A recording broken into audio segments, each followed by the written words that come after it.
चालन कर रहे थे। उस समय नंदन बाबा गुरु महाराज के समीप गए और गुरु महाराज से जाकर के कहते हैं कि हजूर आप ही कुछ ऐसा कहने की कृपा करें जिससे कि यह विवाद समाप्त हो जाए। तो उस समय गुरु महाराज का महापंडित जो प्रवचन हुआ था, गुरु महाराज कहने की कृपा किए कि अगर कोई यह कहते हैं कि ईश्वर नहीं है तो ऐसा कहने से ईश्वर कहीं भाग नहीं जाएंगे, और अगर कोई यह कहते हैं कि ईश्वर है तो वह ईश्वर को दिखला नहीं सकते। इस बात को कुछ देर के लिए एक जगह रख दिया जाए। पहले यह बताया जाए कि हम कौन हैं। हम कहते हैं कि यह हाथ मेरी है, इसका मतलब है कि हम हाथ नहीं हैं। हम कहते हैं यह कान मेरी है, मतलब हम कान नहीं हैं। हम कहते हैं कि यह शरीर मेरा है, मतलब हम शरीर नहीं हैं। इस शरीर में रहने वाले हम हैं। तो हम कौन हैं? आज तक क्या हमका ज्ञान हुआ? अपना ज्ञान हुआ? चेतन आत्मा जड़ का संग छोड़कर जो पहचान में आ जाए वही परमात्मा दर्शन है। लेकिन पहले इस आत्मा का ज्ञान होना चाहिए। जब तक आत्मा का ज्ञान नहीं होगा परमात्मा की पहचान नहीं होगी। तो इस शरीर के भीतर में हम रहते हैं।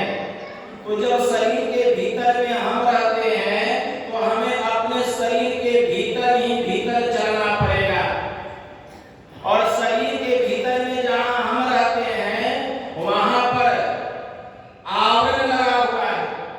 गुरु महाराज की वाणी में आया, जीवात्मा प्रभु का अंश है, जस अंश नभ को देखिए, घट मठ प्रपंचन जब मिटे नहीं अंश कहना चाहिए। जीवात्मा परमात्मा का अभिन्न अंश है, लेकिन जब तक जीव के ऊपर से आवरण नहीं हटेगा यह अंश उस अंश में नहीं मिलेगा। आवरण क्या है? गुरुदेव कहने की कृपा किए, घट तम प्रकाश सत्य पट त्रय जीव पर है छा रहे, कर दृष्टि अवध्वनि योग साधन ये हटाना चाहिए। इनके हटे माया हटेगी, प्रभु से होगी एकता, फिर द्वैतता नहीं कुछ रहेगी, अस मनन दृढ़ जाए। तो यह आवरण कैसे हटेगा? इसी आवरण को हटाने के लिए ईश्वर की भक्ति है। और इसके लिए क्या करना पड़ेगा?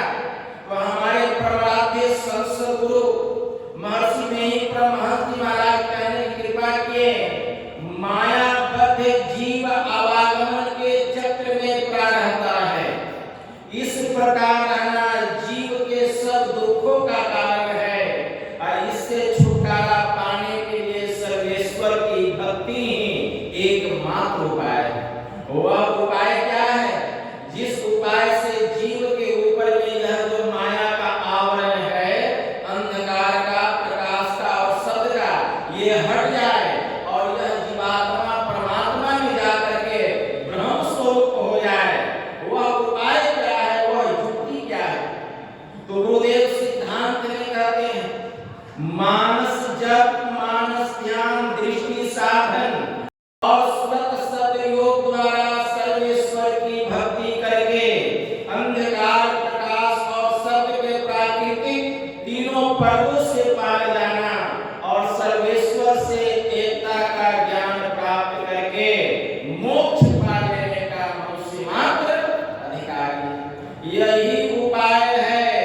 इसके अलावा कोई दूसरा, तीसरा, चौथा उपाय नहीं। तो यही काम करना पड़ेगा। इसलिए ईश्वर के स्वरूप को जानना बहुत आवश्यक है। संत कबीर साहब ने कहा,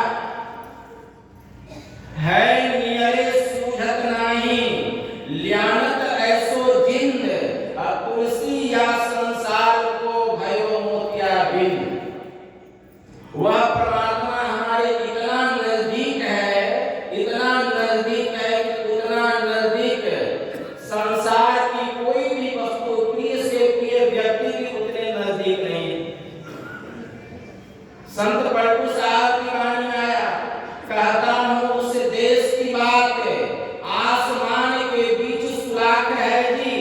बादशाह उसी के बीच में बैठा है, सूझी पड़े बिनु आंख है जी, अरे सूरज को उसका चेहरा है, आफ्ताब का स्वरूप लाख है जी, पलटू का हूं की आवाज आवे, उसमें मेरा दिल मुस्ताक है।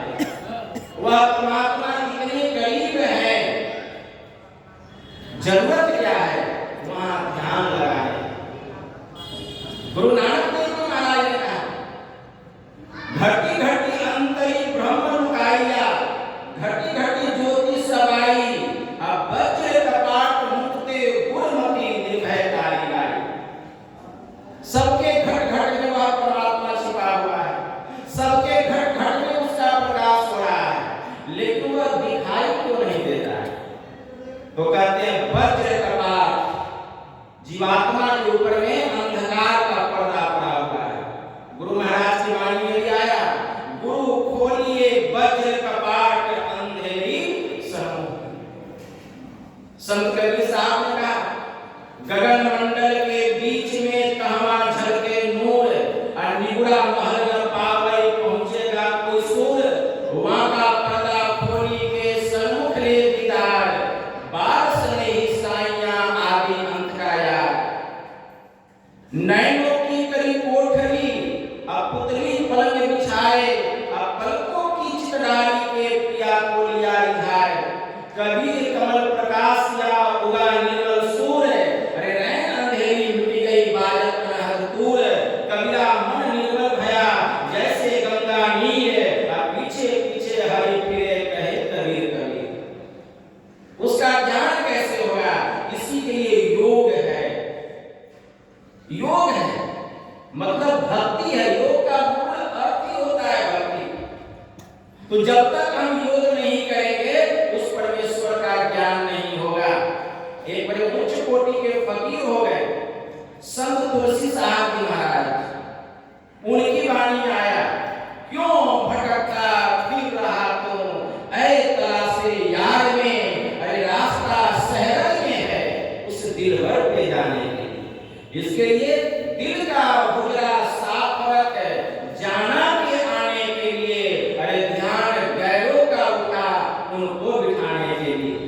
एक दिल लाखों तमन्ना, उससे ज्यादा हवीस, फिर ठिकाना है कहां उसको टिकाने के लिए। नकली मंदिर मस्जिदों में जाए सद अफसोस है, अब कुदरती मस्जिद का साकिन दुख उठाने के लिए। इसके लिए मुर्शिदे कामिल से मिल, सिद्ध और सबूरी से तकी, जो तुझे देगा फहम शहर को पाने के लिए। इसलिए बेहोश ये इंसान से यह ख्याल जुदा है, जाहिर है मोहम्मद वाकिम में खुदा है, वह खुदा हम सबके भीतर है। इसलिए उस प्रभु को पाने के लिए अपने भीतर में ध्यान लगाना पड़ेगा।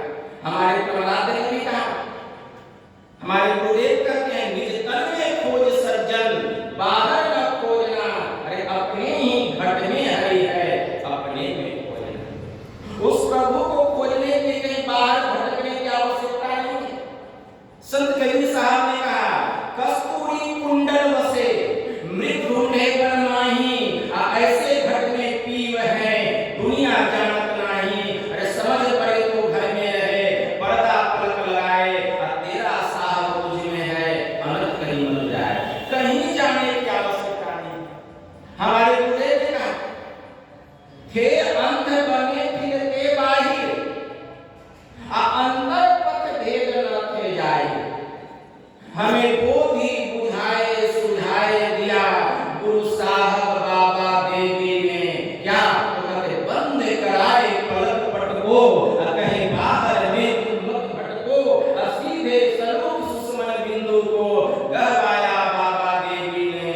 सुषमन घर में ध्वनि धार बजे, चरि श्वेत सुरत सोधार भजे, अनहद उलझन यही युक्ति कहे, सत्ध्वनि की युक्ति दई गुरु ने, गुरु की यह युक्ति बड़ी में ही हमें ही प्रगट संसार नहीं, यही ढोल पिटाए सुनाए दिया गुरु साहब बाबा देवी। गुरु नानक देव जी महाराज की वाणी है,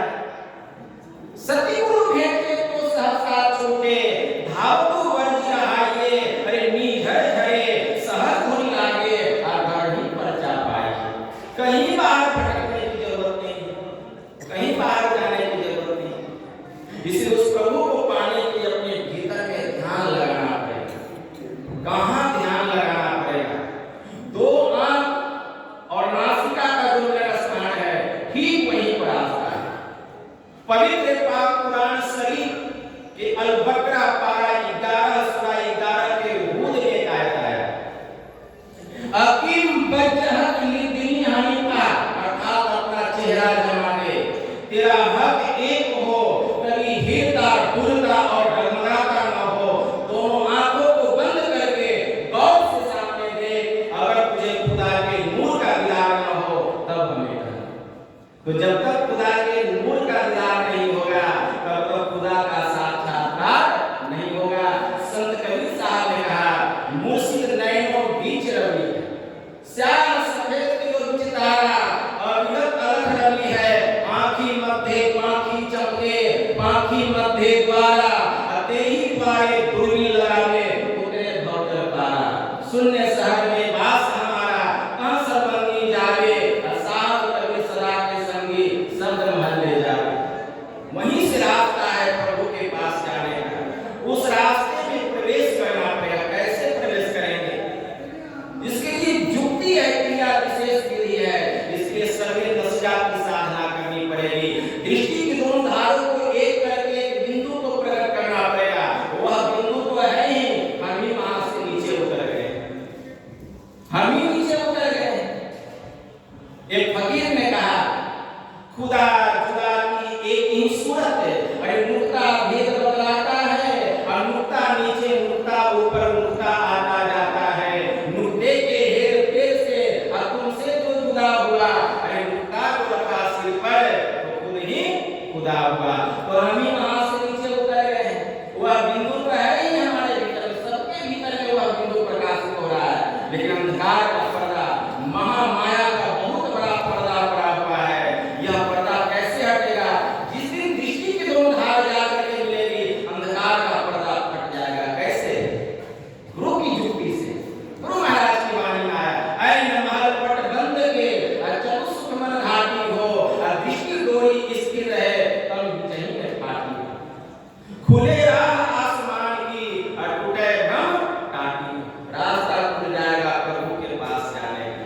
तब हमारे गुरुदेव कहते हैं, उस रास्ते पर चलेंगे तो क्या मिलेगा? कहते हैं ब्रह्म सुख मिलेगा। कैसा सुख? वह सुख इस दुनिया में कहीं नहीं, अद्भुत अंतर की डगरिया, जा पर चलकर प्रभु मिलते, वह रास्ता खुलेगा। उस रास्ते पर चलेंगे, एकदम निश्चित परमात्मा का साक्षात्कार होगा। जा पर चलकर प्रभु मिलते, दाता सतगुरु धन्य धन्य, जो राह लगा देते, चलत पंथ सुख होत वहाँ है, जहाँ अझर झरके अमृत ध्वनि की नौबत है। वहाँ ब्रह्म ज्योति और ब्रह्मांड की अमृत की वर्षा हो रही है। उस अमृत का हम पान करेंगे, ऐसा आनंद इस दुनिया में कहीं नहीं मिलेगा। अमृत ध्वनि की नौबत है। दुनिया का जितना सुख संपदा है, सूखे हुए सर्प के समान दिखाई दे रहे हैं। इतना वैराग्य आ जाएगा, जीव जग जाएगा। गोस्वामी जी ने लिखा, मोह निशा सब सो निहारा, देखिए स्वप्न अनेक प्रकारा, यही जग जानवी जानी जोगी, अप्रमाणित प्रपंच वियोगी, जानिए तब ही जीव जग जागा, और जब सब विषय विनाश विरागा। सभी विषय से वैराग्य होगा कब? जब यह जीव जगेगा तब। लेकिन जब तक तीन अवस्थाओं को पार करके चौथी अवस्था में, जब तक अंधकार से प्रकाश में, जब तक पूरी अवस्था में प्रवेश नहीं करेंगे, यह जीव नहीं जगेगा, उस ब्रह्म सुख की प्राप्ति नहीं होगी। तो चलत पंथ सुख होत वहाँ है, जहाँ अझर झरते अमृत ध्वनि की नौबत झरत, बरभागी सुनते सुनत लखत सुख होत लहत, अद्भुति में ही प्रभु मिलते। और अंत में हमें प्रभु का दीदार होगा, साक्षात्कार होगा, सभी प्रकार के दुखों से छूट जाएंगे। हमारा समय यही समाप्त हो रहा है। बस इतना ही कहकर मैं अपनी वाणी को ही विराम देता हूँ। बोलिए प्रेम से श्री सद्गुरु महाराज की जय। श्री